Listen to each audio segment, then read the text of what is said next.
Hi, welcome to Exploring the Illusion of Free Will. My name is George Ortega, and this is episode number 115.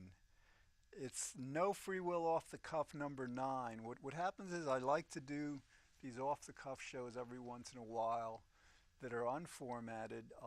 I don't know what I'm going to say. Sometimes I think a bit in advance of what I might want to say.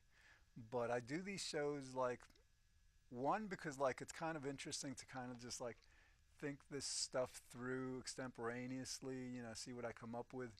And the other is kind of like so you get an idea of what it is like to not have a free will. Like, I don't know what I'm going to be saying a moment from now, okay?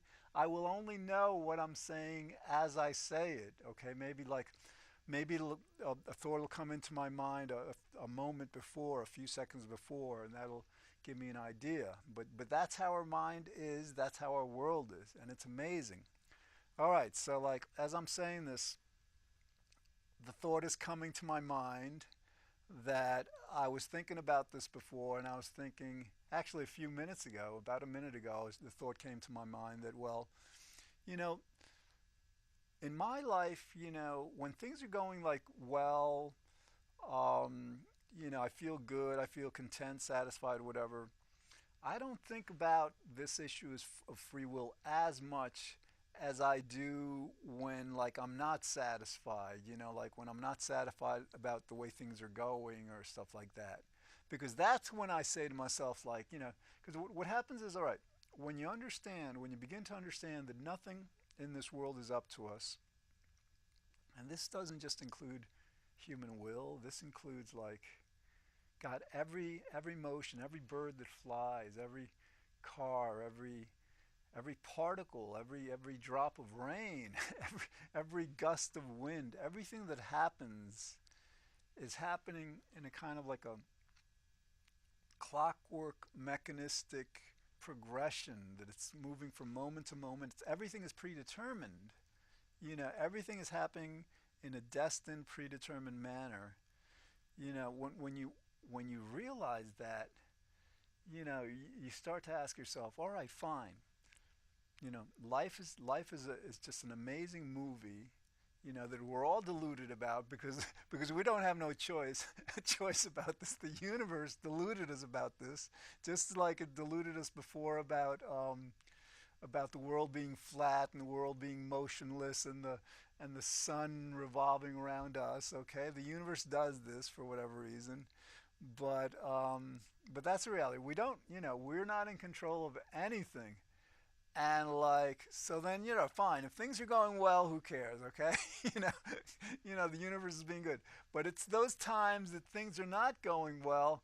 Then I find myself asking me why? Why would the universe you know, all right, the universe is kind of like God. I mean, like I kind of like was raised theologically and also like the universe scientifically is kind of like a thing. Okay, it's like this big bang thing with particles, molecules, atoms, and all this stuff and forces, and it's kind of like impersonal. Like because we human beings are persons, we're people, we have this kind of like a personal quality to us.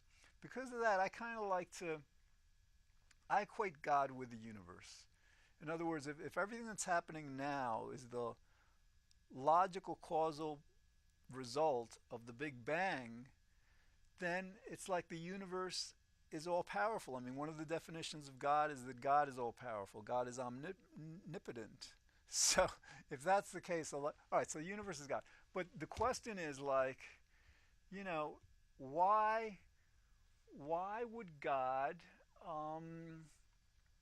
why would God create pain? It doesn't make sense. I mean, this is like for me, like pain is kind of like a kind of theme in my life. Many years ago, back in '84, I was trying to like help with a global poverty problem. I came up with this idea that unfortunately hasn't been used so very much, but it's basically the idea when we buy products from companies, we could either buy them from rich companies where all the money goes to the rich and they have too much money as it is already, or we could buy them from companies that tell us on their product labels that if you buy this product from us, we're going to donate 100% of the profits to some worthy cause like ending global poverty. And I remember like when I first came up with the idea, I started telling people about it. They told me about Newman's zone, that Paul Newman was actually doing this, you know, donating 100% of his profits from his products, you know, to different charities. And once I realized that, I used his company as an example because people would say to me, well, you can't, you know, you can't run a business and give away all your profits to you know, to any cause, right? It doesn't work like. So anyway, Newman's Own is an example that you can. I think he's already donated over 300 million to many charities. Anyway, so poverty was a major theme and still is in my life. Then before this show, I created a happiness show. Did about 138 episodes, and it's because like happiness, we're hardwired. It's not up to us. We're hardwired to seek pleasure and avoid pain. That's what we do. Anything we do, that's all we do. Like sometimes we'll like if you run a marathon, if you're a runner, well you're doing that because you predict that running is going to result in more overall pleasure than pain. In other words, it's going to give you that runner's high, and you're going to feel better, and you're going to feel healthier physically, mentally, and all that. So sometimes we put ourselves in painful situations, but it's for a trade-off of greater pleasure. But generally, all right. So like we're like, you know, we're hardwired. So then, you know, with the happiness shows how to teach people to become happier. All right. So it's about pain. I mean, I've known this for a long time.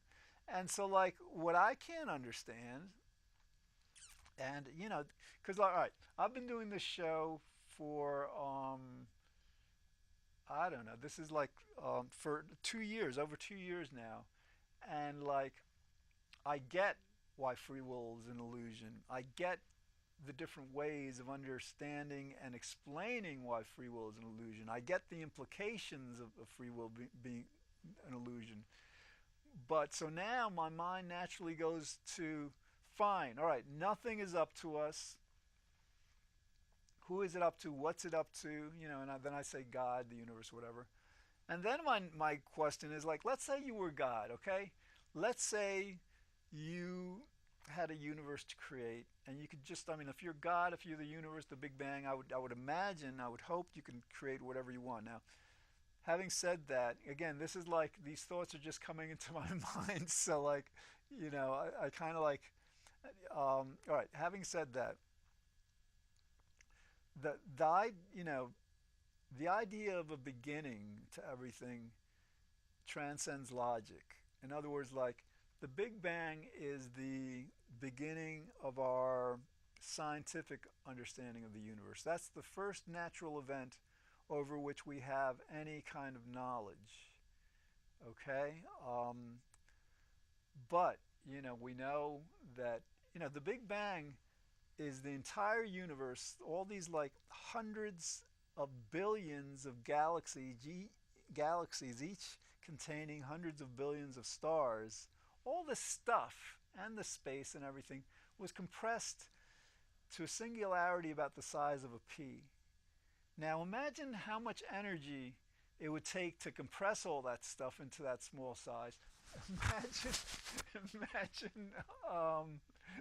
Imagine,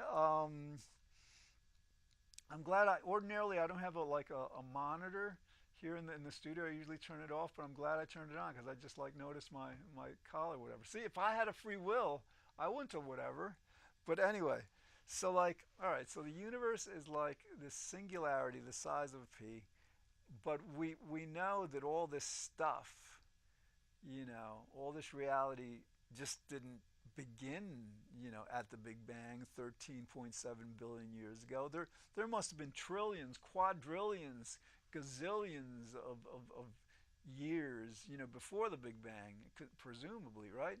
So like, and the idea is like, you kind of like, when you posit that, all right, it must have started at some time, you know, you end up saying to yourself, well, wait a minute, like, how could it have started sometime? Because there must have been something before that. Because whatever it was, in whatever you might consider to be a beginning, you say to yourself, it couldn't have just arisen out of nothing. It had to have existed before. So anyway, this whole reality is eternal. And so like, you know, sometimes when explaining the process of causality, I say that like everything that we're doing right now is the process, is the result of the process of causality that began with the Big Bang. I just use that as a kind of convenient explanation that it began at the Big Bang, to explain, or why we wouldn't have a free will. But again, so like, so if the universe, didn't have a beginning, was eternal, who knows? It's hard to kind of like answer this question, but, notwithstanding, I don't know, the question becomes like, why would a universe, and let's say in God, the universe, why would the universe evolve pain? It just doesn't make sense. Pain is an unpleasant experience. And like, as human beings, we're like hedonic creatures. Again, we're hardwired to seek pleasure, avoid pain. And the irony of this is like, we didn't make ourselves this way. We were created. It wasn't up to us to enjoy pleasure and not enjoy pain. So again, if you're this universe, whether it's eternal, whether it had a beginning, whether you call it God or whatever, in my mind, what I'm going through now, why would the universe create pain? I mean, if there was no pain, I wouldn't be doing this show because basically the reason I'm doing this show is because like I understand that this free will belief with all its judgment and blame and guilt, all this attribution that comes from the belief, from the mistaken belief, creates pain, a lot of unnecessary pain.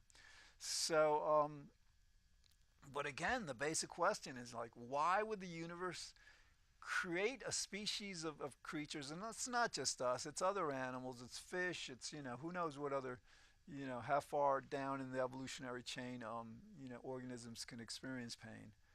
But, why would that be? And this isn't really so much about it is about free will, because like what I'm trying to explain is like, fine, we know, I know, hopefully you know by now that free will is an illusion, so nothing is up to us. What is everything up to? And again, it doesn't really matter who or what everything is up to, because the essential question in our life is always like, well, how to avoid pain, how to seek pleasure. Okay, so all right, so let's explore this from another angle. Even though it was compelled by causal forces that span back to at least the Big Bang, presumably before, life evolved, over the last, I think, 2 or 3 billion years. The planet is about 4 billion years old, and then life evolved. I think single-celled organisms, bacteria, different kind of like, these, and before that there were the basic elements, but I don't think you can call them alive. But anyway, my guess is like that these bacteria, even the bacteria we have today, the viruses, the single-celled organisms, I don't think they feel pain. I really don't. I think they may be like, if like you have them in a Petri dish and part of it is like warm and part of it is cold, they may gravitate toward the cold or the warm part. Who knows? They may do certain things, but I don't think they feel pain, all right? So I hope that plants don't feel pain, because like, that would be pretty horrible to just like be eaten alive, whatever. but all right, so like the idea is like that pain is evolutionary. What I'm trying to say is like there was a certain point in the evolution of life on the planet where no organism felt, I guess, either pleasure or pain. A lot of people will say, well, you can't have pleasure without having pain. I'm not sure about that. And the reason I say that is because, like, I mean, that might be true in theory, but when I confront that question, I say to myself, all right, like there's light and there's darkness in the universe. And so like you could put, let's say, an organism's, a bacteria, you could put a plant, whatever, in a box that's completely sealed, so there's no light, so it's existing completely in darkness, or vice versa, you can have an organism that feels complete light, that isn't complete light with no darkness. So what I'm trying to say is fine, there may not be pleasure without pain and pain without pleasure, but that doesn't mean to say that an organism cannot exist in just pleasure and no pain, or pain and no pleasure, God forbid, whatever. And actually, this prospect forms our basic belief, our Judeo-Christian belief, Buddhist belief, Hindu belief, I think perhaps, in the afterlife. We think, that to the extent we're good, and, most of us think we're good, I guess,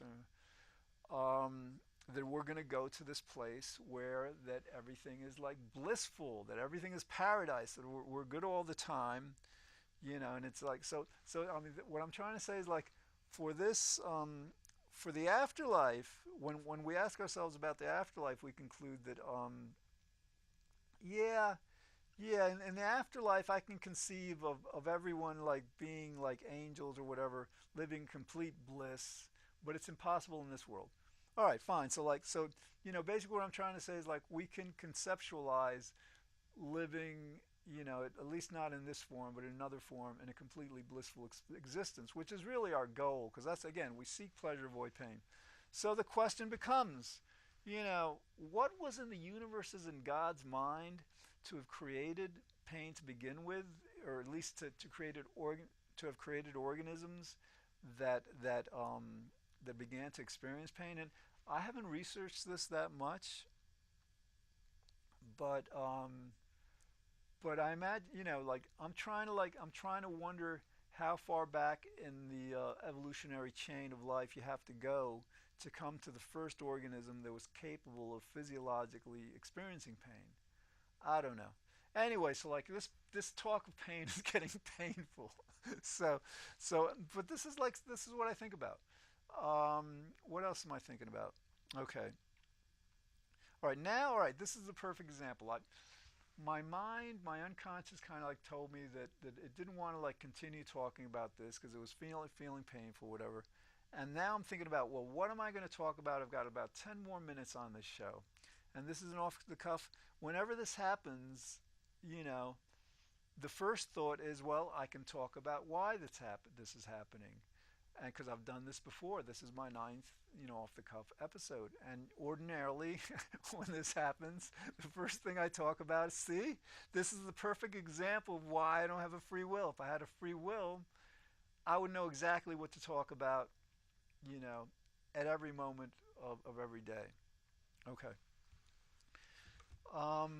Why don't people, I think what I want to talk about is why people don't get this. I mean, you can't blame people. You can't, again, nobody has a free will, so if you get this, it's not your doing, it's not up to you that you get it. If you don't get it, it's not up to you that you don't get it, okay? But I mean, this is so basic. Causality, the principle of causality, everything has a cause.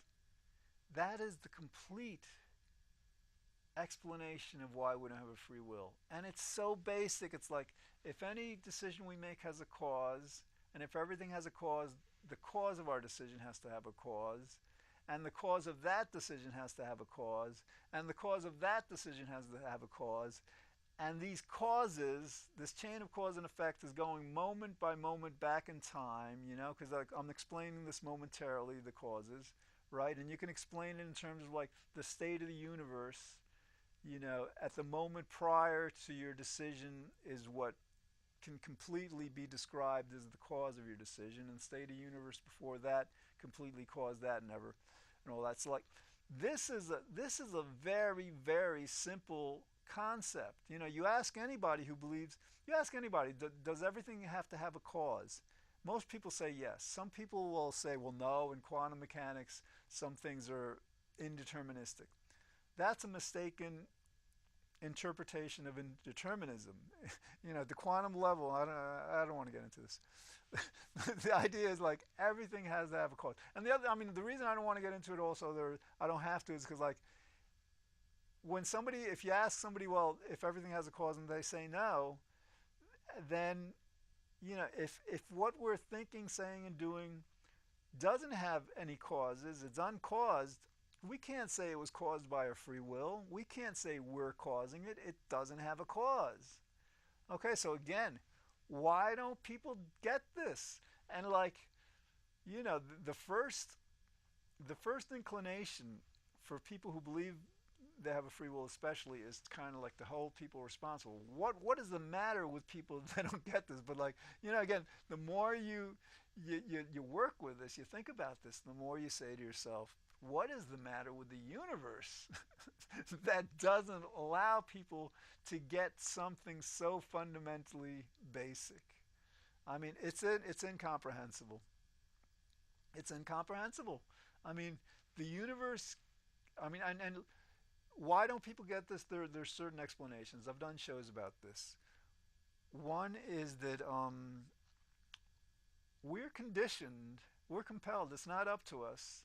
We're conditioned to to feel that things are up to us.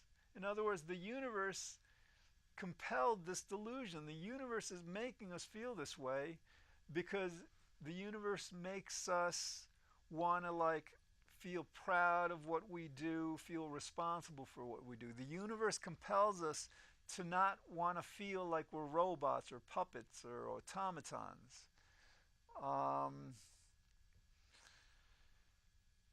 I don't know. All right, but the thing is now that for whatever reason, the universe has decided that the time is ripe for humanity to overcome this illusion, this delusion. It's not the first time the universe has done this. Like the universe, a while back had us believe that we were that the first man was created from a clump of clay, and that God ripped, a rib from this first guy Adam and created the first woman that way. I mean, that's what we believed. Now we understand. No, that's not the way it happened. Okay, and so the universe has kind of changed our idea of who we are different times in history. And apparently it is decided, it's not up to me. This show, my meetup, let me tell you something. This issue has been known about since the late Greeks, about 300 AD, St. Augustine, at least in the Christian tradition, coined the term free will.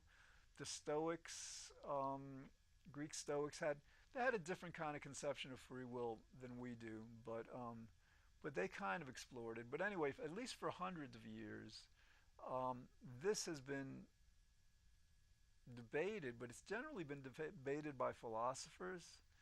And so for the first time ever in the history of the entire world, because of my meetup, I created this meetup in Manhattan on April 7th, 2010, and I live here in White Plains, but I created it in Manhattan because I knew that if it was listed in Manhattan in Meetup, you gotta understand, Meetup is a pretty big site, and while there's about 1.5 million people who live in Manhattan, I know from experience that people who go to these meetups, like the one that I hold in Manhattan, I've held 42 events so far, one each month. I know that the people who go to these events come from the whole tri-state area, the whole New York City metropolitan area, which includes 22 million people, okay, within a 25, 50-mile radius of Manhattan, whatever, and they get in there by train, whatever. So anyway, I knew that so what happens is I knew that to have a meetup, listed in Manhattan, because that's where I listed it, that's where I have it, people, from New York, New Jersey, Connecticut, maybe Pennsylvania even, looking for a meetup in Manhattan, they may not join our meetup. Our meetup currently has about 180 members or so, but they would if they're looking for a meetup, the listing. This is the third show. My co-host should have been here, but this threatening show. I'm running out of mind. The listing is seen by it's got to be seen by thousands of people every day. They're looking for a meetup. They run across it. They have a screen of, let's say, 10 different meetups, and they don't find one there, but then they see another one. So anyway, so the universe had me do this. It wasn't my choice. And then the universe had me make this show, and the universe had me meet my co-host Enel, who then I convinced to produce the Manhattan show. So basically the universe has decided that now is the time for humanity to begin to overcome this illusion of free will. And it's not going to happen overnight because, like, nothing ever does. But this is pretty cool. The universe chose me to get this whole ball rolling, and it's pretty cool. But then, all right, you ask yourself, so why does the universe want humanity now to understand that free will is an illusion? I would guess it has to do with climate change. Climate change is very threatening. It's going to be with us for decades. If we're going to avoid unavoidable or irreversible climate change, where the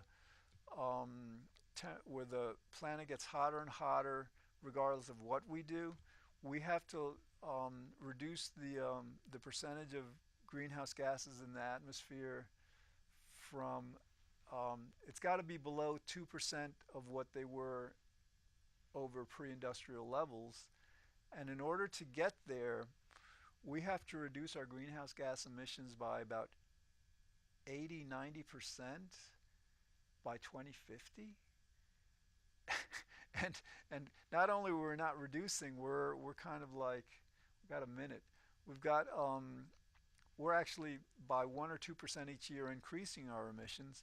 So anyway, it's going to be a hugely challenging future, and I think the universe is saying, well, you're going to have a lot of challenges. It's going to be much better. You're going to approach these challenges much more civilized, in a much more civilized way, if you stop fighting with each other, stop blaming each other, understand you got a problem, deal with it, but without this attribution and this blame and guilt that free will belief creates.